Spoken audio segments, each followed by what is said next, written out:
Hello, beautiful people. It's your boy Wabizo in the building again. You know what it is. You know the story. Tifuna tamange pa masamba mchezo tuone kuti pamene papa pakuchitika zotani. Sitikwanisa kudutsa paliponse kumano tingowerenga zinthu ziwiri zitatu. Tifike apa. Of course focus yathu sili pamenepa koma tifuna tuone zimene Moses Kunkuyu alemba pamenepa. Imene ndi 247 Malawi News ndipo yalemba kunena kuti government spokesperson who is also Minister of Information and Digitalization Moses Kunkuyu has described a group of senior Democratic Progressive Party DPP officials who held a press conference in Lilongwe on Thursday as disparate individuals. Imene ndi zomwe ayankhula Moses Kunkuyu dzulo lero kuti onse amene anapangisa press briefing ya DPP ku Lilongwe anthu oti mitu yawo sikuthamanga bwinobwino akusowa ndithu akusakasaka desperation wachulukira kwa basi. So nkhani ina imene yangolembedwa 28 minutes ago ndimene iyi mukudziwa mmene tikuthamangira kuzisankho chaka cha matufu atisankhe amene azikatimira ku parliament komanso makhansala koposaposa kusankhaso mtsogoleri wa dziko anthu akuyesesa kuzigulisa manjira ene iliyonse. So zipani za ndale zikuchita zothekera kuti next year akhale kuti zawo zili bwinobwino. So imeneyi ndimene yalembedwa komano focus yathu ndiona kuti tifuna tione zimene olemba wa Bakili Muluzi TV mukudziwa kale amene iso ndi wina amene amayankhulirapo nkhani zokhuzana ndale muno Malawi. Nkhani yaje akuita takamba kale kuti apanga ma push ups imene amadusa mu Blantyre mu mzinda wa Blantyre kupita kusanjika kuonetsa kuti ali moyo ndipo paliponse sipakudwalika. Tifuna tiona Bakili Muluzi akulemba ndithu zosiyana pamenepa monga post imene walemba 14 minutes ago akuti munthu akamwalira azibusa amayesetsa kukometsera mbiri yake. Inali call imeneyi. Munthu akamwalira azibusa amayesetsa kukometsa mbiri yake. Kaspa chalera amazuza anthu kusakasaka ana pa social media kuti awanyonge. Anali one of the cruel police officers mdziko muno. Pamene akulowa m'manda lero chikhale chitsanzo kwa kamajegete. The hunter has been hunted. Emphasis is the most powerful kuposa director of operations ku area fete police headquarters. Tiyeni tizikhala bwino ndi anzathu. Imene iso ndi post ina imene walemba wa Bakili Muluzi. Kumano in fact simafuna ndiyangane za post imeneyi. Timafuna tuone post ina imene ina postedwa some minutes ago. Let me just scroll down and see it. My main focus is this one. Pamene pakuveka mphekesera zuna kuti chipani cholamula chikugula anthu ndi mbuyo omwe anthu amanena kuti dani ufani wagulidwa kuti aziyimbira nyimbo zopanga praise chipani chimene chichi cha MCB chimene chikusogozedwa ndi president Dr. Lazarus McCarthy chakwera kumene kutaona ndithu dani ufani taona konso kuti mulaka maliro kumeneku kulinkasa ndiyena ndipo kuveka nkhani zoti anthu amene wagulidwa. Of course ife tilibe umboni sitinganene kuti ndizoona koma tikungokamba zimene anthu akuyankhula. So uyu wa Bakili Muluzi TV nayenso walemba pa Facebook page nkhani yonena kuti tiwerenga motere.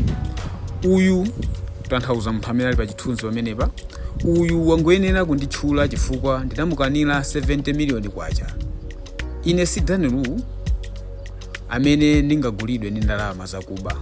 Munalephera kundigwira, mwalepheranso kundigula, munalepheranso kundihaka page and now mwangoyenera kundikamba.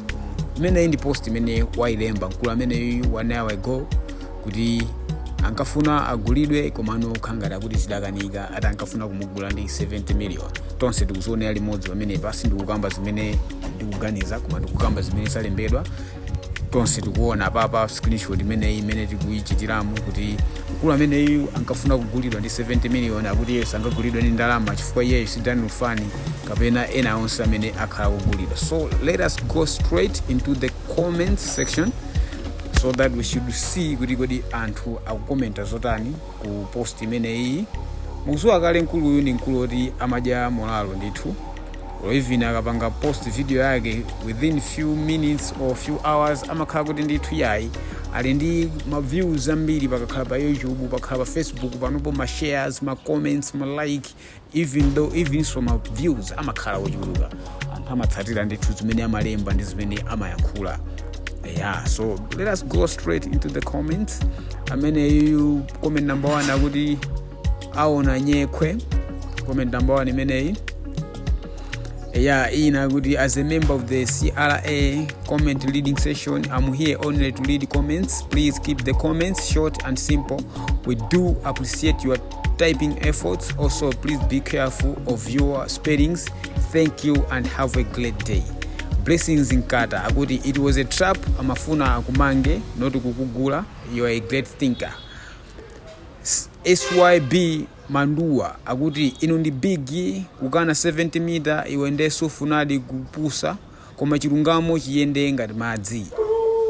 Wina Kalonga Abraham akuti mwana opusa uyu wangokula mutu koma mamina okaoka amene ndi Imran Maki akuti ino ndi mpweya Mr. Bakili Muluzi.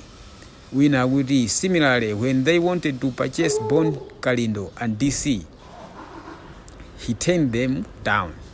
Wina kuti iweyo ndikatakwe pataoni pano and zisinsi zawo zonse umaphedula and iweyo ndipo palibe amene angakupeze ulemu upite kwa ambuye Shiva waku India. Comment ina kuti we love and like Bakili Muluzi TV News. Comment ina pamusipa kuti chipumicho angamve chisoni awa. So awaoni ma comments amene anthu akusiya pansi penipeni pa post imeneyi. Yeah, kwa amene simukumudziwa Bakili Muluzi TV ndi munthu amene amayankhula zopanga criticize Boma and ndi munthu amene ali otchuka ndithu ma social media kuyambira TikTok, Facebook, ndingakhalenso pa YouTube. Ma video yake ndithu amathamanga ndi ma views, akangopanga post anthu ambiri amathamangira kumene kukatani kodi kukaonera ndi kukamva kuti kodi nkulu amene leroli wakamba zotani. So ineyo ndimangofuna kuti tikambe kwambiri kwa izizi kuti kodi izi kukhala bwanji. Amafuna kugulidwa 70 million, kodi ino ndi ine tingayikane 70 million kapena kukhala bwanji, kodi munthu amene wakamba zona kapena akunama.